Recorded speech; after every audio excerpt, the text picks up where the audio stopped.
CTV News with Stefanie Masotti. Good evening and thank you for joining us. Tonight, a warning from Ontario Provincial Police.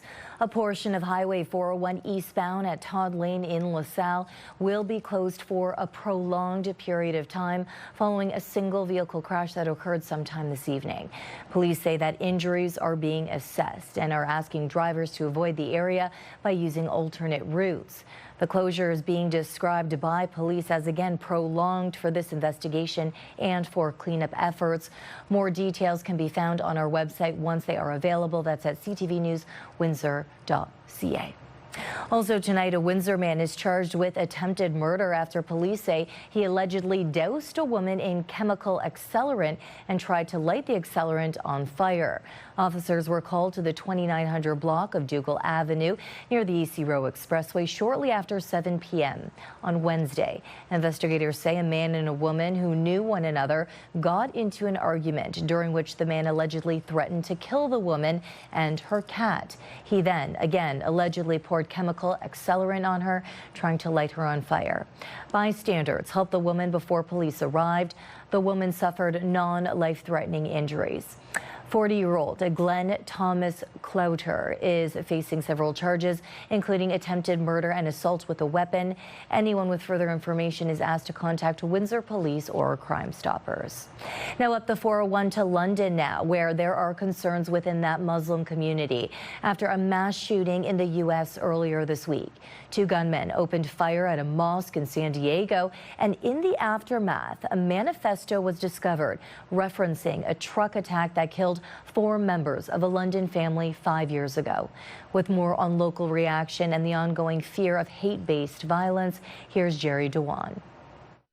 Police responded to reports of a shooting at the Islamic Center of San Diego just before noon Monday. A security guard and 2 staff members were found dead outside the mosque. It is extremely outrageous to target a place of worship. The gunman, a 17-year-old and an 18-year-old, were found dead from self-inflicted wounds a short time later. The 75-page manifesto, believed to have been written by the shooters, was found online. It referenced the truck attack targeting a Muslim family in London on June 6th of 2021. It's re-traumatizing, of course, just seeing those images that are unfortunately quite familiar for everybody. Selma Toba is a board member with the Youth Coalition Combating Islamophobia. She's been active organizing Our London Family events and advocating for action to counter hate activities. A lot of us in the Muslim community were anticipating this news. I think we know that hatred and violence inspires more violence, unfortunately. The manifesto also identified the man who killed 6 at a Quebec City mosque in 2017 in a section called Heroes and Inspirations. Alexander Bissonnette was also named by the man responsible for a mass shooting at mosques in New Zealand in 2019. It's draining beyond words. It's exhausting. Constantly having to be worried about your personal safety, about your community safety, about the safety of your friends and family. Toba says governments and community leaders must continue to confront hate speech, particularly online. Really being aware of and understanding that we are at a time of rising white supremacist violence and that we're seeing these groups become more emboldened and that they inspire one another. The 5th year anniversary of the tragedy here in London falls on a Saturday. There are a number of events planned, including a vigil here at the Our London Family Memorial starting at 6:30 in the evening. Jerry Dewan, CTV News. New statistics coming out of the Windsor Police Service board meeting from earlier today. Officials say intimate partner violence is showing mixed trends in Windsor. Assaults are down from last year, but charges for breaking release conditions in those cases are up. Officers also today warning drivers and pedestrians to make safer choices on local roads, pointing to a sharp rise in impaired driving and a string of fatal collisions. Here's CTV's Sanjay Maru. We have FIFA coming up. We know that the provincial government has allowed the last call to go to 4 a.m. With the World Cup now 3 weeks away, Windsor police are eyeing the tournament with both excitement and concern. Police say alcohol-impaired driving is up 84%, while drug-impaired driving is up 233% compared to this time last year. As far as the drug arrests, we've increased our complement of drug recognition officers. They're specially trained to recognize recognize that somebody's impaired by drugs. So I think that the sharp increase we've seen there is due to our DRE program. The border also factoring into the numbers. Police say about 1/3 of local impaired driving offenses involve people crossing back into Canada after spending time in the U.S. In those cases, CBSA officers may spot signs of impairment at the border before Windsor police take over the arrest.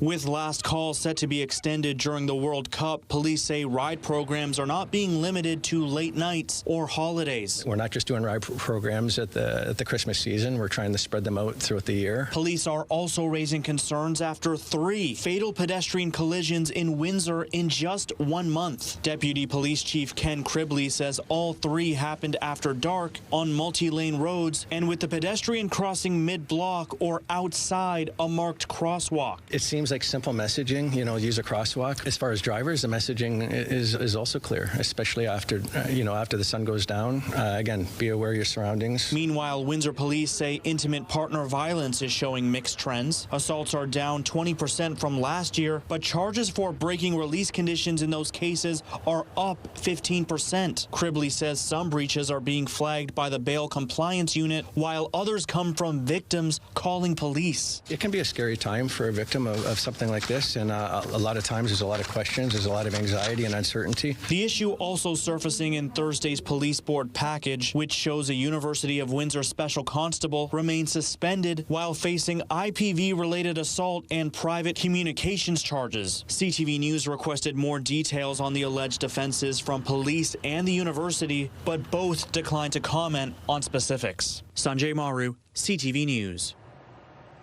3 workers were treated after a fire inside the former NEMAC plant in West Windsor this morning, including 1 person taken to hospital for smoke inhalation. Windsor fire crews were called to the old auto parts plant on GN Booth Drive just after construction-related fire broke out inside the building. Fire officials say early reports suggest sparks from a welding torch ignited plastic material below a cutting area. The building was evacuated and crews had to bring in heavy machinery to help reach the fire buried inside stored material. The Ministry of Labour has now been notified. In other news, the Buy Canada movement continues. Now steps are being taken to teach business owners and industries how they can land government contracts under the federal government as it pushes its Buy Canadian policy. As CTV's Bob Belichico shows us, they are leading by example and continuing a push sparked by the trade war with the United States. Not as much as it was a while ago, but there's still quite a few people that are firm on it that still like to buy Canadian. Fred Buzite is always looking to buy Canadian first, but some things aren't in season. Right now, certain things are not coming out of Canada. No blueberries, no strawberries, no cherries, no corn, no fruit, so we have to import all that. Agriculture falls into the CUSMA Free Trade Agreement. However, the ongoing trade war and upcoming CUSMA negotiations cast uncertainty on the sector. You're making decisions now that will dictate what happens next year. So it's any intel that we can garner, we're happy to receive it. It's probably about 60 to 70% of what we grow does go to the U.S.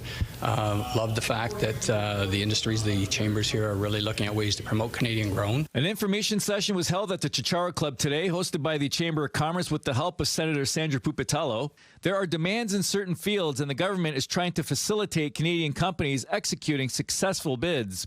We're doing events like today, making sure that the right businesses are in the room and hearing from the right people at the federal level to ensure that those dollars flow to Windsor Essex. Senator Pupatello says the government is procuring $300 billion a year. It could be a service contract. So once the building is built, they could do maintenance, they could do electrical support, they could do IT support from anywhere in the country for a project that's in Vancouver. The first thing they need to do is sign up.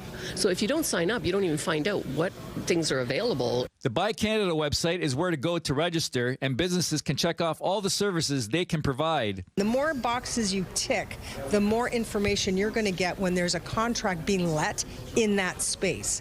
And that's really important for our companies, who many of them have never been doing business with government. Government officials say there are big opportunities. That has really opened up the doors to the companies, taking this opportunity seriously and working toward those designations greater than they have before. Bob Belichico, CTV News. A new conservation area officially opened in Amherstburg today after a local family donated 150 acres of environmentally sensitive wetlands to ensure the land remains protected for future generations. Here's CTV's Chris Campbell. The 150-acre Colavino Conservation Area along River Canard was donated to the Essex Region Conservation Authority in 2022. Over the past 2 years, walking trails, picnic areas, and public amenities have been added, while restoration work continues throughout the wetland. It's one thing to hang on to land and say, you know, it's mine and no one else can trespass, but when I saw the nature that was here, the possibilities of people having access to this, it just made a lot of sense that it should be open to the public. Loris Colavino, whose family made their wealth in construction, says he hopes exposing more young people to nature will help future generations better appreciate and protect the environment. It means everything to them. You see how excited they are just looking at these trays of the wildlife from the reserve. Students from Holy Cross Catholic Elementary School attended Thursday's opening, including some of Colavino's own grandchildren. It just feels nice, and it's really cool to be here at the grand opening. The conservation area is home to provincially significant wetlands and habitat for several species at risk, including Blanding's turtles and eastern fox snakes. IRCA officials say projects like this highlight the importance of protecting natural areas locally, especially as Conservation Authority mergers move ahead across Ontario. It's extremely important to maintain local accountability, local transparency, and local relationship building. I think we all have that duty. Every person on earth has that duty to protect the green places, all the wildlife, all the species at risk. We all have that duty, and I thank the Colavino family and IRCA for putting this front and center. You know, not often you can get 150 acres and do something wonderful like has been done here. Colavino says he hopes the conservation area continues growing as a place for education, recreation, and conservation for decades to come. I just think it's fantastic. You know, it already sets them off to a path of appreciating nature now and into the future. Chris Campbell, CTV News. Lauren Stallone has your full weather details coming up in 2 minutes' time. And still ahead, ducklings saved in a daring rescue thanks to firefighters. Lauren joins me now for an extended look at the forecast. Lauren.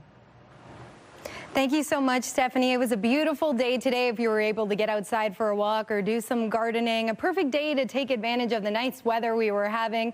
We were sitting under an area of high pressure, which brought clear skies and lots of sunshine. Our high today, 18 degrees. That's slightly below normal for this time of year. Our overnight low temperatures tonight ranging between 6 and 8 degrees. Partly cloudy conditions and a light breeze, but we will see the winds start to pick up as we are tracking our next weather system come through. Let's take a look at how that plays out in just a second, but before that, overnight tonight, clear conditions, and we'll see some sunshine to start your day on Friday. As the day continues on Fridays, temperatures will start to climb up. We'll see an increase in cloud coverage, and the winds will also pick up, ranging from 30 to 50 kilometers from the east. Now, once again, that is a result of that low pressure system that we're going to see come through Friday into Saturday. Now, let's take a look at how that's going to play out for you. You can see here that low pressure system sitting here coming in from the south. Friday, a clear start to the day, some sunshine, and we'll see that cloud coverage start to come through. This low pressure system will bring heavy rainfall and a chance of embedded thunderstorms. Now, this system will really take its time to move through on Saturday. Saturday, unfortunately, looks like a really wet and windy day. We won't see that start to push fully through until Sunday afternoon. Following that low pressure system, we'll see cloud coverage remain and a possibility of some peaks of sunshine to end your weekend Sunday afternoon into Sunday night.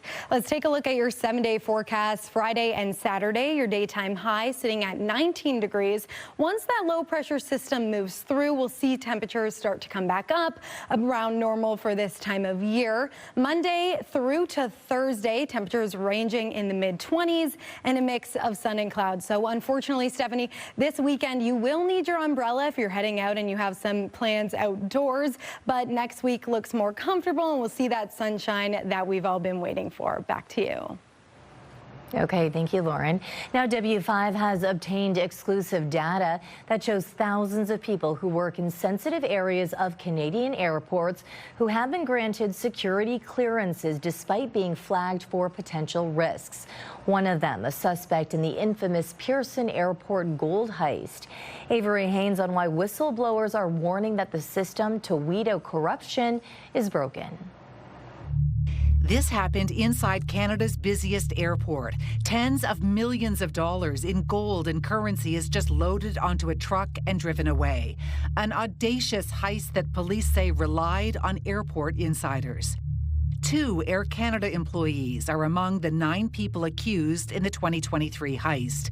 We've learned that one of them, Parmpal Sidhu, was flagged in 3 separate drug investigations at the airport dating back decades.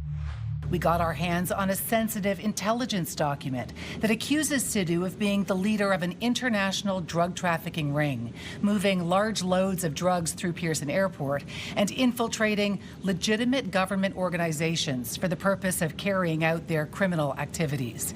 Now, that was in 2012. We don't know if that information was ever shared with his employer, but we do know that Sidhu kept his job and his security clearance right up until the gold heist in 2023. Our job is to identify those potential corrupt employees that are enabling organized crime groups. Ulysses Botello is a retired RCMP officer. Now he's a whistleblower. It was his job to warn Transport Canada about airport employees who should have their security clearances revoked. He says his recommendations were repeatedly ignored. If you want to associate with organized crime, if you want to engage in illicit activity, you can do many other things without having that restricted airside card.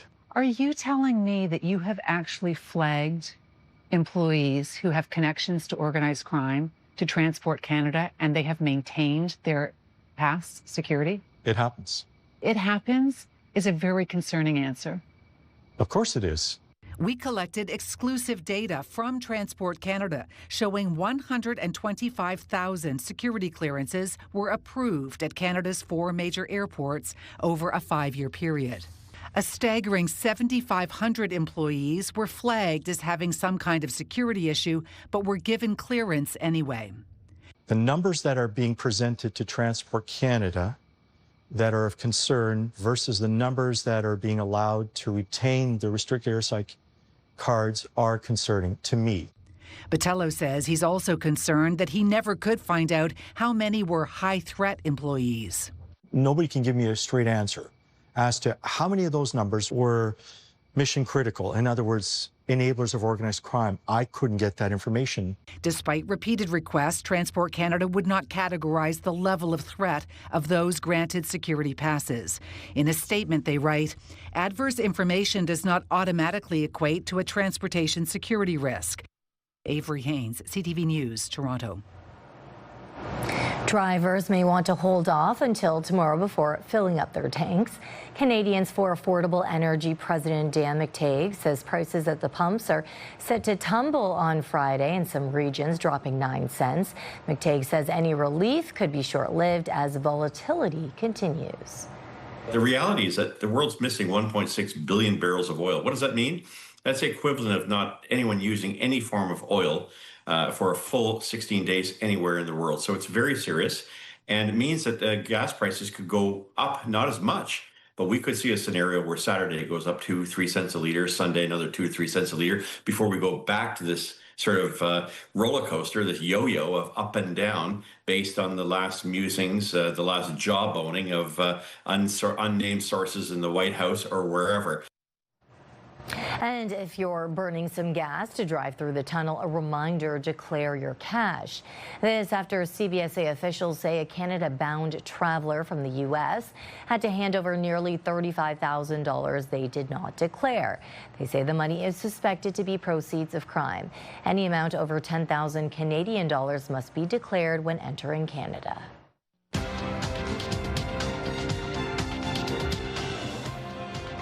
Canada's main stock index was up on strength in the energy sector.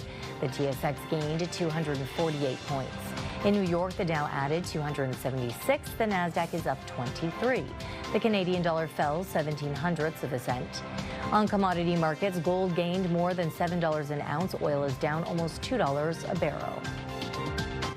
An Ontario business which sells guard dogs says more people are interested in pets for protection. CTV's Karis Mapp has more on the reasons behind the increase and the concerns from some critics. Don't let these friendly faces fool you. One word of command, and these furry companions will leap into protection mode. They're just neutral, happy-go-lucky dogs that you can absolutely pet. You can have guests in your home. You can have kids play with them. That's majority of it, right? What they also have the ability to do is to deter. That's your bark on command, they will bite on command, and let go on command as well. Aus, Platz.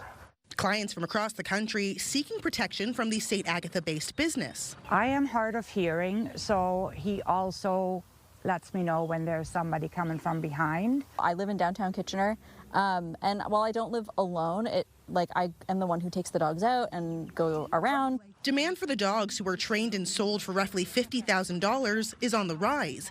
Historically selling 3 to 4 a year, Ryan Ralph says he's seen a shift in the demographic of people now looking to purchase the animals. It's no longer just the typical people you would expect to have a protection dog, security details, private executives.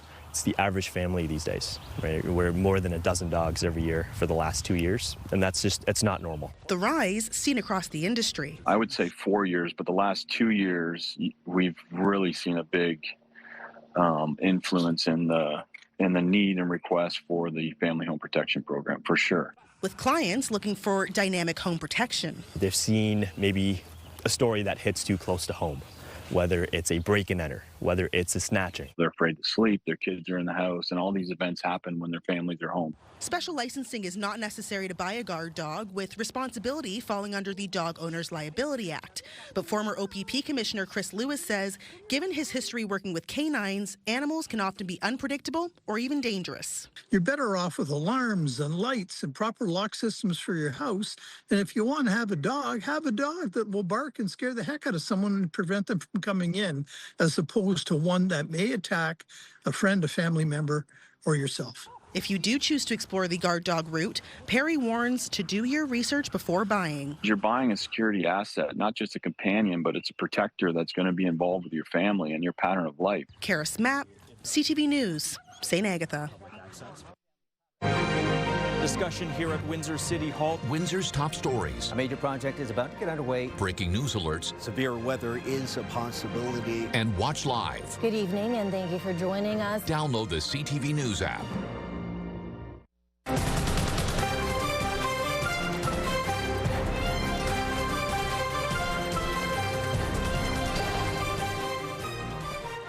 For 11 seasons, he held a mirror to American society and didn't hold any punches.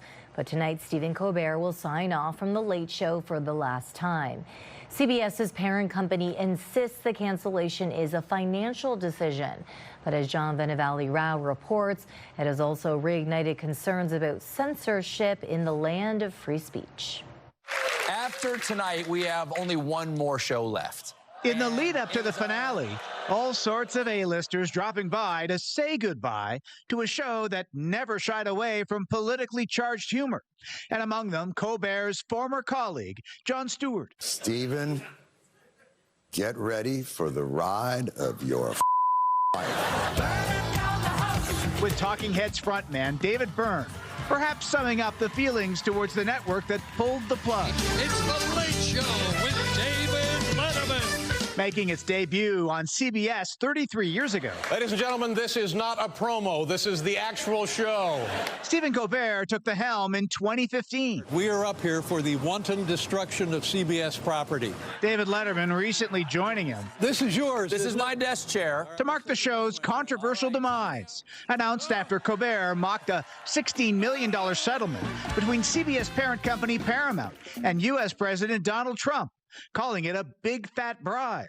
CBS insists the show's cancellation was a purely financial decision, but the timing left many unconvinced. He took politics and made it part of the everyday conversation in a way that was satirical. He was trying to get people to think. Recently joining Colbert on set, his fellow late-night hosts. Is there anything that we have not touched on before we move on to this? I'm curious. The outrage that your show is being thrown off the air? Yeah. Some worry others will suffer the same fate. You know, Seth Meyers is trying to introduce himself as next, you know, so these guys see it coming. Anybody here from Canada? Colbert often made Canada part of the conversation.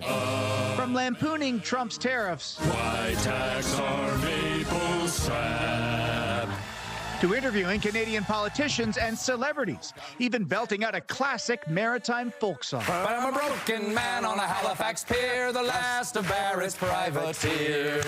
And now for Colbert, it's one last show and a late-night landscape that may never be the same. John Venevalley-Rouse, CTV News, Toronto. Lauren is back with your exclusive 7-day forecast. Thanks so much, Stephanie. Friday looks like a beautiful day to start off, so get outside if you want to be outside for Friday before we see that cloud coverage start to move through and a low pressure system come through Friday night into Saturday. Saturday looks like a really wet and windy day. Our daytime highs sitting at 19 degrees, but then we will see a warm up once that low pressure system has moved through. Monday through Thursday, temperatures sitting in the mid-20s, and we'll see some sunshine with some cloud coverage throughout the week next week. So this weekend, unfortunately, you're going to be needing your umbrella if you're heading outdoors, but next week we'll see those temperatures start to rise back up and lots of sunshine in the forecast. Finally tonight, Owen Sound firefighters came to the rescue of a family of ducks this past weekend. Firefighters were called to a sewer grate that had as many as 10 ducklings stuck at the bottom of it.